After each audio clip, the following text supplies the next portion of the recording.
Morning বন্ধুরা, কেমন আছো তোমরা সবাই? আশা করি ভগবানের আশীর্বাদে তোমরা সবাই খুব ভালো আছো। আমরাও ভালো আছি। আমার শরীরটাও এখন বেশ ভালো আছে, তবে প্রবলেম এখনও পুরোপুরি যায়নি।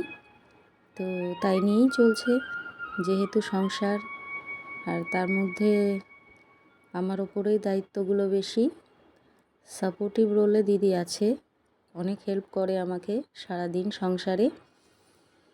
তো তার সাহায্য নিয়েই এইভাবেই চলছি, একটু একটু করে সুস্থ হচ্ছি।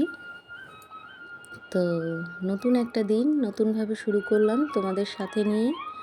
তো আমার পাশে থেকো, দেখতে থেকো আমার ভিডিওগুলো, আর শুনতে থেকো গল্প। তো বন্ধুরা, আজকে আমি খুব খুশি, কারণ একটা স্বপ্ন পূরণ করতে পারলাম। গত 7-8 মাস আগে আমরা ডাবল ডোরের একটা ফ্রিজ নিয়েছিলাম। তো এইভাবেই একটু একটু করে স্বপ্নগুলো পূরণ করছি। তো আজ যেটা আসতে চলেছে সেটা হলো ওয়াটার পিউরিফায়ার। তো সেটাই নিচ্ছি, আজকে সম্ভবত চলে আসবে। গতকাল এসে কথাবার্তা বলে গেছে, দেখিয়ে গেছে জিনিস। তো আজকে ইনস্টলেশন হবে। জানি না কেমন হবে, কিভাবে হবে। ফার্স্ট টাইম আমাদের বাড়িতে কেনা জলই খাওয়া হতো, যে 20 লিটারের ড্রামগুলো আসে সেগুলো। তো আমার হাজব্যান্ডেরই বক্তব্য যে প্রচুর পরিমাণ ইলেকট্রিসিটি বিল, এটা আমার বক্তব্য যে প্রচুর পরিমাণ ইলেকট্রিসিটি বিল আসবে। এমনিতে এসি রয়েছে, ডাবল ডোরের ফ্রিজ, ইনভার্টার চার্জ হয়, আর লাইট ফ্যান এগুলো তো আছেই। তো আমি এতদিন ধরে মানা করেছিলাম, কিন্তু ফাইনালি আমার হাজব্যান্ড অর্ডার করে দিয়েছে। তারপর আমাকে জানালো, যেহেতু আমি মানা করব তাই। তো যাই হোক, আর কিছু করার নেই। বহুদিন ধরেই বলছে যে জলের পেছনে অনেক খরচ হয়ে যায়, সেই তুলনায় নিজেদের যদি থাকে, নিজেদের চোখের সামনে ফিল্টার হবে জল, সেটাই মনে হয় বেশি ভালো। তো যাই হোক, আজ আসবে, দেখি কেমন হয়, তোমাদের সঙ্গে শেয়ার করব, দেখাবো তোমাদের। তোমরা বলো কেমন হয়েছে জিনিসটা। তো চলো বন্ধুরা, দেখতে থাকো, সাথে থাকো।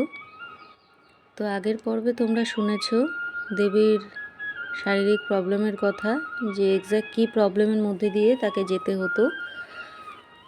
তো ডাক্তার দেখানোর পর ডাক্তারবাবু যখন বললেন যে ওর অ্যাপেন্ডিক্স হয়নি, ওর যেটা হয়েছে সেটা হলো ভীষণ পরিমাণ ওর গ্যাসের সমস্যা। যেহেতু স্কুলে গিয়ে ঠিক টাইম মতো খাওয়া হতো না, বা স্কুলে যাওয়ার আগে যা খেয়ে যেত, আসার পর ঠিকঠাকভাবে খেত না, টিউশন চলে যেত, বা স্কুলে গিয়ে যে ভাজা জিনিসপত্রগুলো খাওয়া, হেলদি ফুড না খাওয়া, আর এমনিতেই দেবীর ঘরোয়া খাবারের তুলনায় বাইরের চটপটা খাবারগুলো বেশি পছন্দ ছিল। তো যাই হোক, এই সমস্ত করতে করতেই শরীরে এই সমস্যাটা শুরু হয়। তো এটা জানার আগ পর্যন্ত দেবীর প্রচণ্ড কান্নাকাটি, আমি অপারেশন করব না বাবা, আমি হসপিটালে যাব না। তো বাবা এক প্রকার জোর করেই নিয়ে আসে। তো এর মধ্যে দেবীর আরেকটা চিন্তা যেটা ছিল, দেবীর ক্লাস 8-এর ফাইনাল পরীক্ষা হচ্ছিল, এবং এই যন্ত্রণার কারণে কোনোভাবেই দেবী সেই পরীক্ষাগুলো দিতে পারে না, এবং একটা নয়, বেশ কয়েকটা পরীক্ষায় দেবী দিতে পারে না। মানে এমন অবস্থা যে দেবী বেশ মনে মনে বুঝতেই পারছিল এই বছর আর সে আর পাশ করতে পারবে না, কারণ সে ইম্পর্ট্যান্ট পরীক্ষাগুলো দিতে পারেনি। আর পরীক্ষা দিতে না পারলে যে পাশ করা যাবে না, এটা তো স্বাভাবিক জিনিস। তো সমস্ত কিছুর মধ্যেই চিন্তা করতে করতে দেবী এক পর্যায়ে যখন রাজি হয়, হসপিটালে নিয়ে যাওয়া হয়, ডাক্তারের থেকে জানতে পারা যায় যে না, অ্যাপেন্ডিক্স বলে কিছু নেই, ওর শরীরে যেটা আছে সেটা শুধুমাত্র গ্যাসের প্রবলেম। তো যাই হোক, বাড়িতে আসার পর ব্যথা ছিল, কষ্ট ছিল, কিছু মেডিসিন ডাক্তারবাবুরা লিখে দিয়েছিলেন, সেগুলোই খেতে বলেছিলেন, এবং একটা রুটিন করে দিয়েছিলেন কি কি খাবে, কি কি খাবে না। তো সেইভাবে চললে দেবী আস্তে আস্তে এই প্রবলেমটা থেকে রেহাই পাবে, এমনটাই বলে দিয়েছিলেন।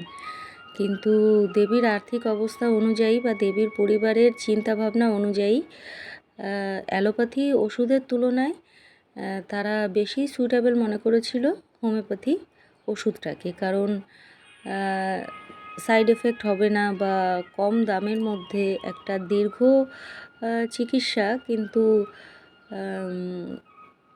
ফল আশা করি ভালো পাওয়া যাবে, এটা ভেবেই তারা হোমিওপ্যাথি মেডিসিন নেওয়ার কথা চিন্তাভাবনা করে। প্রথম যতদিন ডাক্তার ওষুধ লিখে দিয়েছে সেগুলো অল্প কিছু এনে দিয়ে খাওয়াতে থাকে এবং মা বা পরিবারের বাকিরা চেষ্টা করে তার খাবারের দিকগুলো একটু খেয়াল রাখার। এমনিতেও কম তেল মশলাতেই রান্না হতো দেবীর পরিবারে। তো দেবীর জন্য যে খাবারগুলো ঠিকঠাক মুড়ি বা হালকা খাবার বা বেশিরভাগ সময় তাকে খেয়ে থাকা, মানে খাবারের গ্যাপটা কম দেওয়া, এই জিনিসগুলো চেষ্টা করতো। তো এইভাবে চলতে চলতে যখন অ্যালোপ্যাথি মেডিসিনগুলো শেষ হয়ে যায়, তারপর দেবীর বাবা দেবীকে নিয়ে যায় হোমিওপ্যাথি ডাক্তারের কাছে এবং সেখান থেকেই তার ট্রিটমেন্ট শুরু হয়। তো একটু একটু করে ট্রিটমেন্ট শুরু হতে থাকে, দেবী আবার কিছুদিন সুস্থ থাকে। তো তার মধ্যেই কেটে যায় দেবীর পরীক্ষাগুলো। মাত্র 2টো পরীক্ষা দেবী দিতে পেরেছে। তো 2টো পরীক্ষা দেওয়াতে তো আর পাশ করা সম্ভব নয়। দেবীর মনটা যথেষ্ট খারাপ যে এই যন্ত্রণার কারণে আমাকে এই বছরটা হয়তো একই ক্লাসে থেকে যেতে হবে, এবং হয়ও ঠিক তাই। ক্লাস 8-এ দেবীকে এক প্রকার বাধ্য হয়ে থেকে যেতে হয়। দেবী তার বাবাকে রিকোয়েস্ট করে, বাবা তুমি একটু বলো না স্কুলে গিয়ে যদি আমাকে 9-এ তুলে দেয়, কারণ আমি আর এই ক্লাসে থাকবো না। এতে তো আমার কোনো দোষ নেই, আমি তো হাফ ইয়ারলি পরীক্ষায় পাশ করেছি, কিন্তু এই পরীক্ষাগুলো তো আমি দিতে পারলাম না। তুমি ডাক্তারের প্রেসক্রিপশান দেখিয়ে স্কুলে বলো না। জানি না এই সুযোগটা ছিল কি না, তবে দেবীর মনে হয়েছিল স্কুলে বললে হয়তো তাকে ক্লাস 9-এ উঠিয়ে দেবে, কিন্তু দেবীর বাবা কিছুতেই রাজি না। দেবীর বাবার বক্তব্য ছিল, আমি কোনোভাবেই তোমাকে স্কুলে গিয়ে বলতে পারবো না তুলে দিতে, তুমি থাকো না একটা বছর, সমস্যা নেই। কিন্তু দেবী কোনোভাবেই একটা বছর নষ্ট করতে চাইছিল না। প্রচণ্ড জেদ, বাবাকে বলেছে, মাকে বলেছে, ঠাকুমাকে বলেছে, সবাইকে বলা সত্ত্বেও যেখানে বাবা রাজি হয়নি সেখানে তার মা তো কিছুতেই যেতে পারবে না এবং যাবেও না। তো যাই হোক, বাধ্য হয়ে দেবীকে ক্লাস 8-এ রয়ে যেতে হয়। তো এটা যথেষ্ট কষ্টকর দেবীর জন্য, কারণ সে এখনও পর্যন্ত যে রকম স্টুডেন্ট ছিল তাতে করে সে এটা দুঃস্বপ্নেও আশা করেনি যে তাকে একই ক্লাসে দ্বিতীয়বার থেকে যেতে হবে। দেবীর সবসময় মাথায় এটাই চলতে থাকে, লোকে তো বলবে আমি ফেল করেছি, কী কারণে ফেল করেছি সেটা তো কেউ জানবে না। তো যাই হোক, এ কথা চিন্তা করতে থাকে, মন খারাপ। তো আস্তে আস্তে আবার সব কিছু নতুনভাবে শুরু হয়। দেবী স্কুলে যেতে শুরু করে, সেই পুরানো ক্লাস ঘরটাতে তাকে বসতে হয়। তার সমস্ত বান্ধবীরা উঠে যায় ক্লাস 9-এ। তো লজ্জা বা দুঃখ, রাগ সব কিছু মিলিয়ে মিশিয়ে স্কুল তো আর বন্ধ করা যাবে না। প্রথম কয়েকদিন দেবীর স্কুলে মন বসতো না, স্কুলে যেতে চাইতো না, কিন্তু আস্তে আস্তে যখন বুঝলো আমাকে তো যেতেই হবে, কন্টিনিউ করতেই হবে, তো যাই। আস্তে আস্তে এই ক্লাস 8-এ এই বছর দেবীর অনেকগুলো ফ্রেন্ড হয়, অনেকগুলো বান্ধবীর সঙ্গে আস্তে আস্তে তার মন বসতে শুরু করে। 6-7জন বান্ধবী মিলে খুব সুন্দরভাবে এরা স্কুলে সময় কাটাতে থাকে। তো এক প্রকার দেবীর মন লেগে যায় স্কুলে।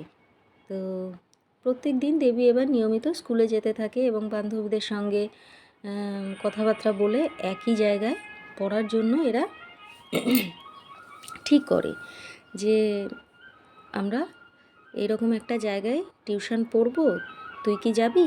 দেবী তখন বলে আমি বাড়িতে জানাই, কারণ এতদিন পর্যন্ত দেবী নিজের বাড়ির কাছেই টিউশন পড়তো। এখন সেই বাড়ি ছেড়ে স্টেশনের কাছে যাওয়া, এটা খুব বেশি তার কাছে চিন্তার বিষয় হয়ে যাচ্ছিল, কারণ এর আগেও দেবী গেছে স্টেশনের কাছে, তখন সে ক্লাস 5-এ পড়তো। তো তখন বাবার সঙ্গে যেত, অসুবিধা হয়নি, কিন্তু এখনকার সময়টা ডিফারেন্ট। সেই সময় হয়তো বাবা যেতে পারবে না, কারণ বাবা তার অনেক আগেই কাজে বেরিয়ে যায়। তো যাই হোক, বাবাকে জানানো হয়, বাবা তো রাজি হবে না। এক প্রকার মাকে দিয়ে বুঝিয়ে বান্ধবীদের বাড়িতে আনিয়ে বুঝিয়ে শুনিয়ে, এবং তার পাড়ারও একটা বান্ধবী ছিল। তো যাই হোক, একটা তাকে বলা হয় বা বোঝানো হয় ভয়ের কিছু নেই, আমিও তো যাচ্ছি কাকা, আমার সঙ্গেই ও যাবে, আমরা একসঙ্গেই যাওয়া আসা করব। তো যাই হোক, দেবীর বাবা সাহস করে দেবীকে ছাড়ে এবং প্রথমে গিয়ে সে টিচারের সাথে কথাও বলে আসে যে কোথায় মেয়ে পড়তে যাচ্ছে বা কি কি পড়বে কি করবে, সমস্ত কথাবার্তা বলে প্রাইভেট টিউশন ঠিক করে আসে এবং দেবী শুরু করে সেখানে পড়তে যাওয়া, সেখান থেকে পড়ে বান্ধবীদের সঙ্গে ফিরে আসা, তারপর স্কুলে যাওয়া। তো এইভাবে দেবীর ডেইলি রুটিন শুরু হয়। এক পর্যায়ে দেবী খুব খুশি মনেই পড়াশোনাটা এবার করতে থাকে। তো এইভাবে চলতে চলতে একটা সময় আসে যেদিন দেবীর একটা বান্ধবী, তার বিয়ের কথা হয়। দেবী তো শুনে অবাক, আমরা তো মাত্র ক্লাস 8-এ পড়ি, কী করে তোকে বিয়ে দেবে রে তোর বাড়ি থেকে, তুই কেন বাড়িতে বলছিস না? তো মেয়েটা এক পর্যায়ে সেও রাজি থাকে। তো দেবী জানতে পারে যে ওর বান্ধবী যার সঙ্গে বিয়ে হচ্ছে তার বয়স ওর থেকে অনেকটা বেশি এবং আর্থিক অবস্থা যথেষ্ট সচ্ছল, এবং দেবীর বান্ধবীর আর্থিক অবস্থাও সচ্ছল, কিন্তু এত তাড়াতাড়ি বিয়ে, এইটুকু একটা মেয়ে, আমরা এত ছোট, আমরা এখন পড়াশোনা করব, ঘুরবো ফিরবো, আনন্দ করব, এত তাড়াতাড়ি বিয়ে তোর, এই নিয়ে একটা আলোচনা করতে থাকে। আর সব থেকে বেশি এই জিনিসটাকে দেবীর খারাপ লাগে, কারণ একটা নতুন একটা বান্ধবীদের গ্রুপ তৈরি হয়েছে, আর সেখান থেকে একটা বান্ধবী চলে যাবে, বিয়ে হয়ে যাবে, হয়তো অন্য কোথাও চলে যাবে, আর পড়াশোনা করবে না, দেখা হবে না, এই জিনিসগুলো দেবীকে ভীষণ ধাক্কা দিতে থাকে। অন্যান্য বান্ধবীরাও এটা নিয়ে আলোচনা করে, কিন্তু দেবী ছোট্টবেলা থেকে তার দিদিদের একে একে তার লাইফ থেকে একটু একটু করে সরে যেতে দেখে দেবীর খুব খারাপ লাগে। তো যাই হোক, এক পর্যায়ে সে বান্ধবীর বিয়ের দিনও চলে আসে। দেবী যায় তার বাবার সঙ্গে, বাবাকে বলে, বাবা আমাকে তুমি দিয়ে আসবে? তো দেবী সুন্দরভাবে সাজুগুজু করে তার বান্ধবীর বিয়েতে যায় শাড়ি পরে। দেবী শাড়ি পরতে ভীষণ ভালোবাসতো, সরস্বতী পুজোয় মায়ের শাড়ি পরবো, কাকিমার শাড়ি পরবো, এই করতো। তো যাই হোক, বান্ধবীর বিয়েতে যায়, সেখান থেকে আবার সময় মতো বাবা গিয়ে নিয়ে আসে। তো এক পর্যায়ে দেবীর মনটা ভালো নেই যে বান্ধবী আলাদা হয়ে গেল, আমাদের গ্রুপ থেকে একজন চলে গেল, এই আফসোসটা ওর মধ্যে চলতে থাকে। এবং এতে তো ওর কিছু করার নেই, বান্ধবীর বাড়ি থেকে ঠিক করেছে। যাই হোক, দেবী এই জিনিসটা বুঝতো যে এটা খুব খারাপ একটা সিদ্ধান্ত। যে কোনো বাবা মায়ের জন্যই তার সন্তানকে সময় দেওয়া দরকার নিজেকে ঠিক করার, শারীরিক, মানসিক, পড়াশোনার দিক দিয়ে, সব দিক দিয়ে দাঁড় করানো দরকার। তো দেবী সবসময় চিন্তা করে আমার বাবা মা হয়তো এমনটা করবে না, জানি না আমার বান্ধবীর বাবা মা কেমন, কী করলো কাণ্ডটা মেয়েটার সঙ্গে।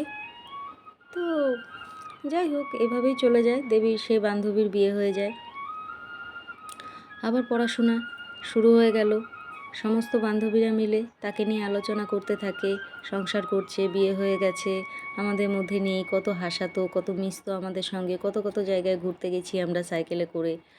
তো ইতিমধ্যে জানিয়ে রাখি, দেবীর কোনো সাইকেল ছিল না, দেবী তখন বান্ধবীদের সঙ্গে তাদের সাইকেলে করেই টিউশন যেত এবং স্কুলে যাওয়ার সময় সে রাস্তায় এসে দাঁড়াতো এবং বান্ধবীদের সঙ্গে করে একসাথে যেত। তো এইভাবেই চলছিল, একজন বান্ধবীকে হারিয়ে সবাইয়েরই মনটা খারাপ। তো ওকে নিয়ে খুব আলোচনা হতো, খুব কথা হতো। তো বন্ধুরা, আজকের ভিডিওটা এখানেই স্টপ করি, আবার আসবো আগামী দিন নতুন একটা পার্ট নিয়ে, নতুন গল্পের পরবর্তী গল্প নিয়ে, পরবর্তী ঘটনা নিয়ে। তো তোমরা সাথে থেকো বন্ধুরা, পাশে থেকো, শুনতে থেকো আমার গল্পগুলো, কেমন লাগে অবশ্যই জানিও। আর ভালো থেকো, সুস্থ থেকো, যে যেখানেই থাকো খুব ভালো থেকো। আমি সবসময় ভগবানকে প্রে করি আমার চেনা অচেনা এই পৃথিবীর প্রত্যেকটা মানুষ যে যেখানেই থাকুক ভালো থাকুক, সুস্থ থাকুক। তো দেখা হবে নতুন একটা ভিডিওতে, ততক্ষণের জন্য টাটা।